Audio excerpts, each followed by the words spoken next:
This is CBN NewsWatch.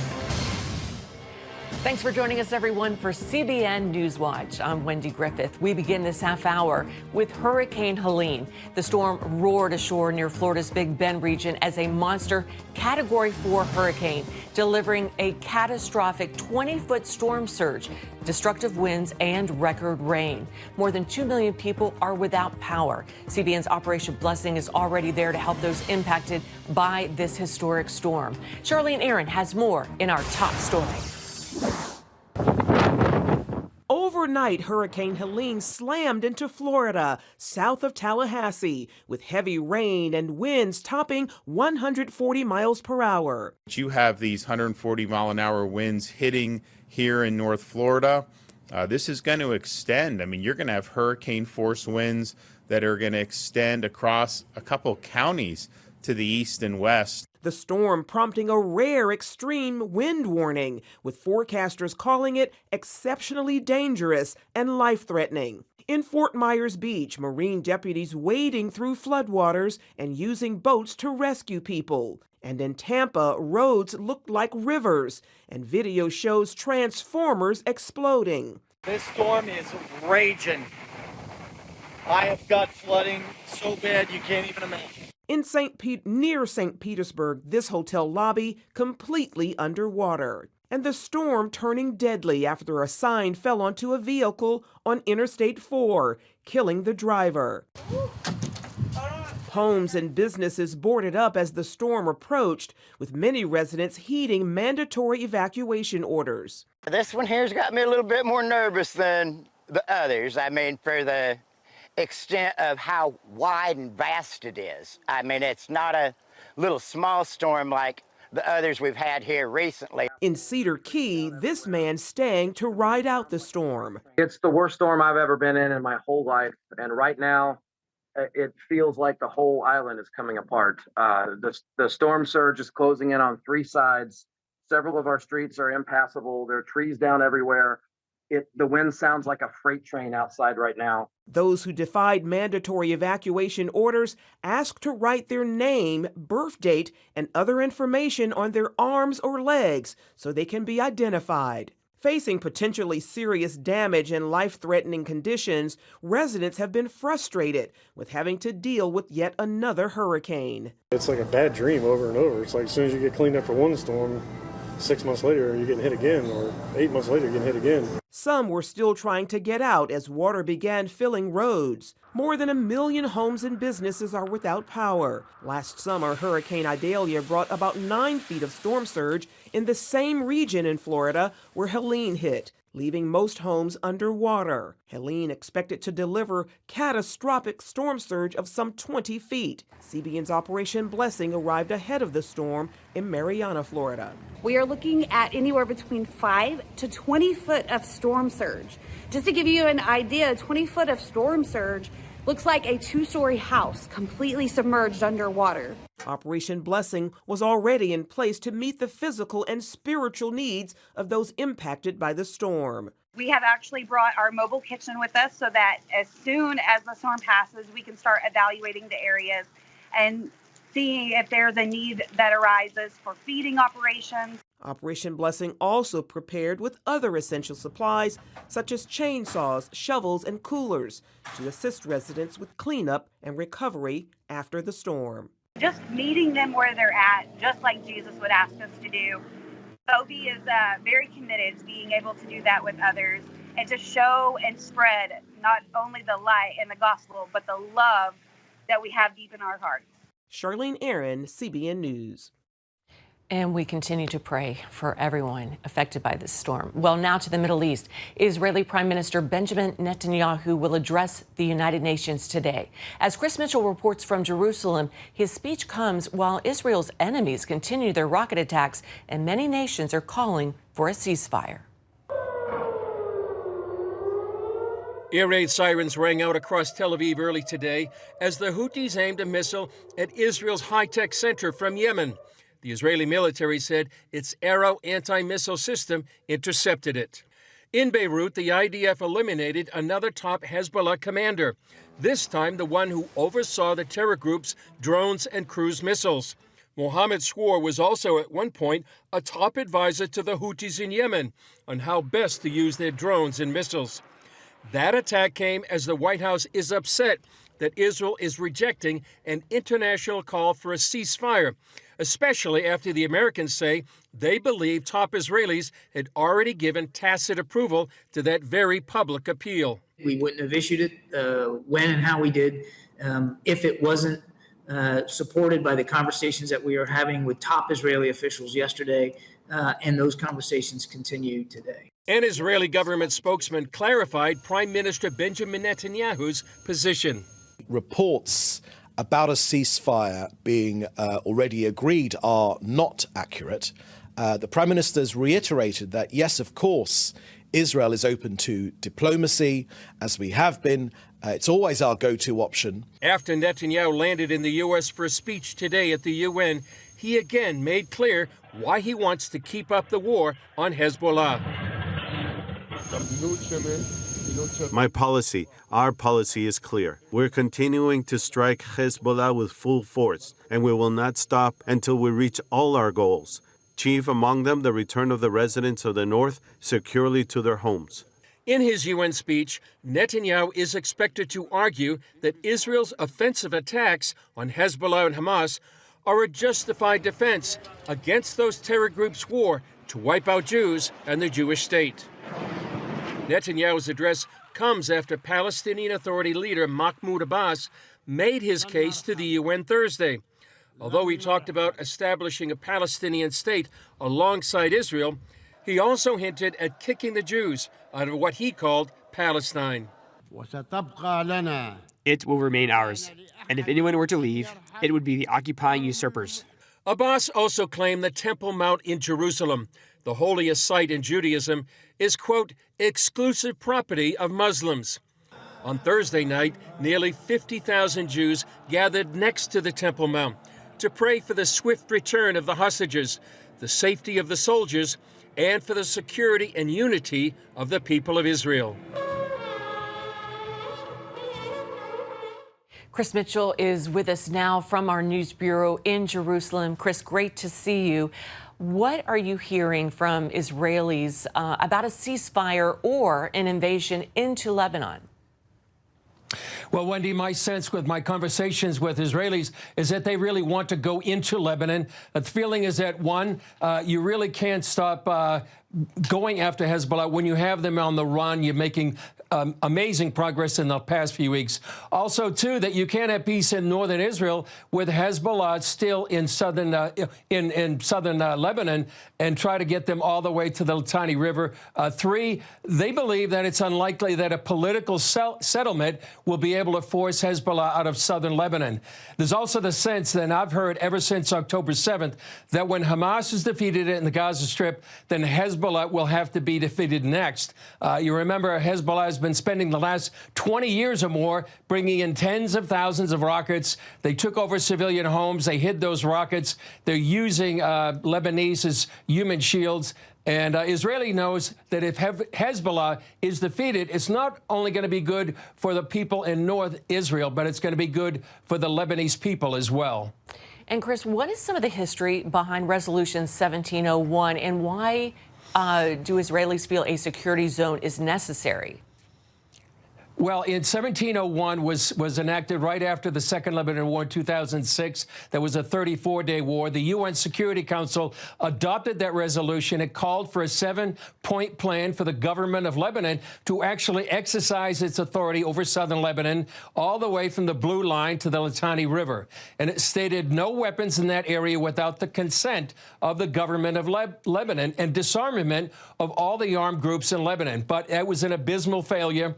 Hezbollah grew its arsenal not once, twice, 10 times. They entrenched in southern Lebanon. And so it appears that Israel is going to ask that that resolution be updated and revised. And Israelis feel that the security zone is necessary to protect them from cross-border attacks, from any rocket, anti-tank missiles, for anyone living on the northern border.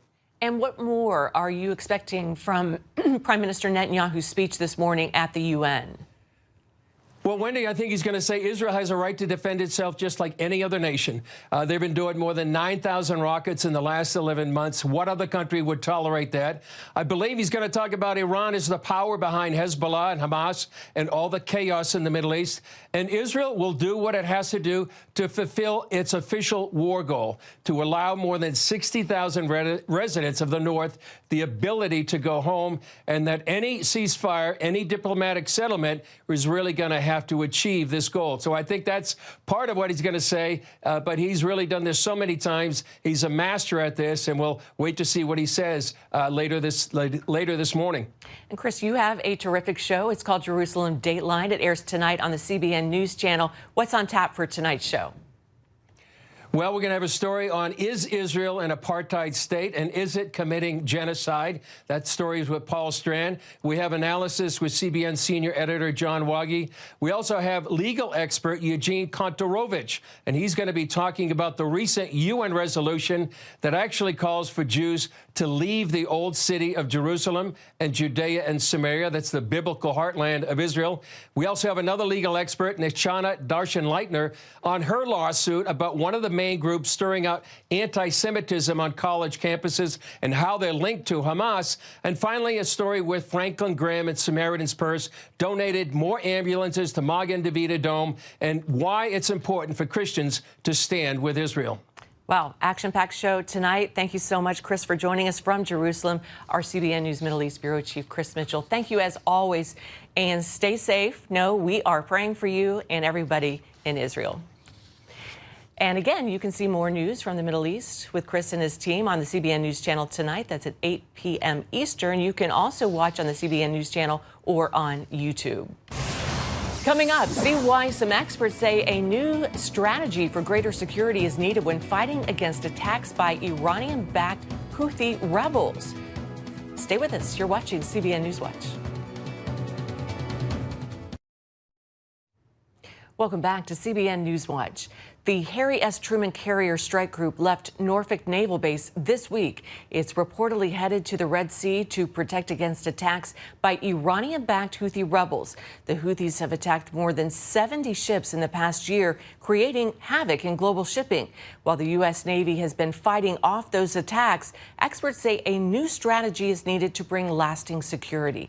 National security correspondent Caitlin Burke reports. We have certainly degraded their capability. There's no doubt about that. We've degraded their ability. However, have we stopped them? No. Last month, Vice Admiral George Wyckoff, head of naval efforts in the Middle East, said it's unlikely the Houthis will be swayed by the kind of military response approved by the White House. But our mission remains to disrupt their ability and try to preserve some semblance of maritime order while we give an opportunity for policy to be developed against the Houthis.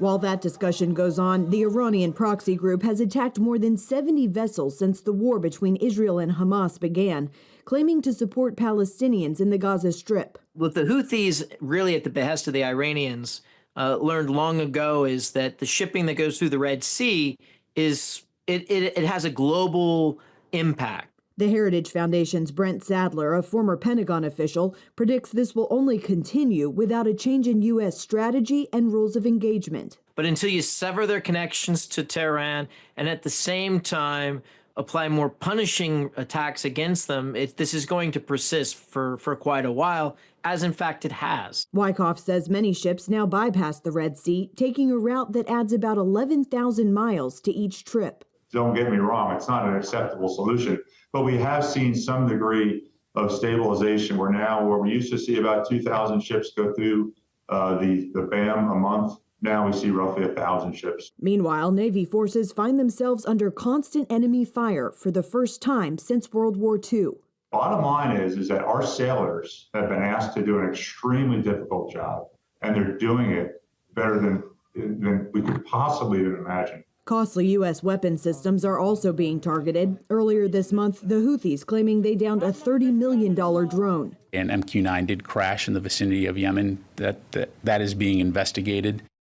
Sadler warns what we're seeing in the Red Sea could also be a sign of what's to come in the Indo-Pacific if the U.S. doesn't change its approach with Beijing. The Taiwanese military already conducting drills in preparation for keeping critical sea lanes open in the event of a Chinese blockade. Caitlin Burke, CBN News, Washington. Still ahead, we talk to actress Lupita Nyong'o about her new role in the new animated film, The Wild Robot. Stay with us. You're watching CBN News Watch. Welcome back to CBN News Watch. There's a new animated film in theaters just in time for the weekend. It's called The Wild Robot, with Lupita Nyong'o in the starring role. The story follows a robot named Roz who is stranded on an island in harsh conditions. Soon Roz adapts to the animals in the area and bonds and cares for an orphaned baby goose. Ephraim Graham sat down with Nyong'o to talk about her message behind the movie, the making of the animation, and the reason she finds blessing in creating meaningful projects for children. Take a look. At 0300 hours, a number of Universal Dynamics robots were lost in a typhoon. Do you need assistance? Did you spend a lot of time listening to Siri and Alexa at home to get us started? Yes, bingo! Brightville is where he belongs. I listened to a lot of automated voice sounds, and what I felt was the same, or they're all very optimistic voices, very bright, and that definitely inspired my voice. Was this task accomplished to your satisfaction? So, why does Lupita as Roz 7134, a robot, make us cry? She doesn't have facial expressions. What she has is a mission to be of help. I do not have the programming to be a mother. No one does. We just make it up. Without an assigned task, my next priority is to return to factory. But in order to do that, she's a fish out of water. She's an alien in this environment, and she has to adapt to it in order to actually finally achieve her goal. And I think we cry because we recognize the importance of adaptation in order to survive, but also the importance of staying true to yourself. Acknowledge return command. What are they saying? They want me to come with them. Tell them you're already home. Sometimes adaptation seems like it's going to annihilate us, but in this story we see that it's not the case. I am already home, thank you. You do not belong here. This is a wilderness. And I am a wild robot. So we always knew that Roz would end up in her fullest, most individualized state, sounding more like me. And then we kind of like reverse engineered it. So that first Siri-like Alexa programmed optimism sound is her factory settings. And then we worked to very, very slowly and subtly color her in with her humanity as she adapts to the island. You can return to your solitary life of struggling to survive on an island where everything wants to kill and eat you. You've been very intentional about doing projects to reach out to children and younger people, from your book to doll to you name it. Why? What's driving that intention to reach, especially young girls? I have a daughter, so especially young girls. What's driving that? Well, I like children. I like them. I've always loved children. Like when I was little, I was the child that wanted to babysit my little sister and not go out and play. I've always loved children. So I've always gravitated to them. I always wanted children of my own. So I think there's that. But then I also think that the work of being an adult is healing your childhood wounds. So I think that in working at things that are for children, I heal my childhood wounds. It is more dangerous for him than anyone else. But he has a chance. If where his wings end, his heart can pay the balance. I've heard you say that you live life in gratitude and allowing for bounty. Yes. What does that mean? Explain, if you don't mind. You know, I feel, first of all, it's a lesson I learned from my mother. She was inspired by the prayer of Jabez, and that talks about increasing your bounty. I think that sometimes we are so poised for struggle and strife that we sometimes do not allow for the blessings. It's almost like to ask for more is to be greedy, it's to be selfish. Yeah. And so we can sometimes kind of limit our blessings. But the lesson my mom taught me is that there is always room for more blessings. It's also about, like, you know, being content where you are, but also allowing for more, because there will always be struggle. And when that happens, it is your bounty that will see you through. To survive, we must become more than we were programmed to be. Looks pretty interesting. The wild robot showing in theaters nationwide right now. Coming up, a community comes together to help a war veteran in need. See this heartwarming story when we come back. Introducing a brand new way to start your morning, the CBN News Quick Start Podcast. Each weekday morning at 7 a.m., get quick highlights of the day's important news. Then an in-depth analysis that goes beyond the headlines. Insights that matter to people of faith. Discover how God is moving around the world and here at home. Find the CBN News Quick Start Podcast on iTunes or wherever you enjoy listening to podcasts, because truth matters. A New Hampshire community helped raise $250,000 to help a Vietnam War veteran struggling to make ends meet and care for his sick wife. The veteran, whose name is Donald, stopped at a local pawn shop to make some extra money. He told his story to a lady named Janelle, who helps out at the store. She decided to set up a GoFundMe account to help him, and as we mentioned, $250,000 was raised. She posted his reaction to the gift on TikTok. It went viral, pulling in more than 8 million views and more than $270,000 in donations. Donald is thankful and says he never realized there are so many wonderful, thoughtful, and generous people in the world. God bless him. He looks like a great guy. That's going to do it for this edition of CBN News Watch. Remember, you can find more of our news programs on the CBN News Channel anytime or online with cbnnews.com. Let us know what you think about the stories you've seen today. Email us at newswatch@cbn.com or reach out on social media. I'm Wendy G. CBN on Twitter. We hope you'll join us next time. Have a great day, everyone.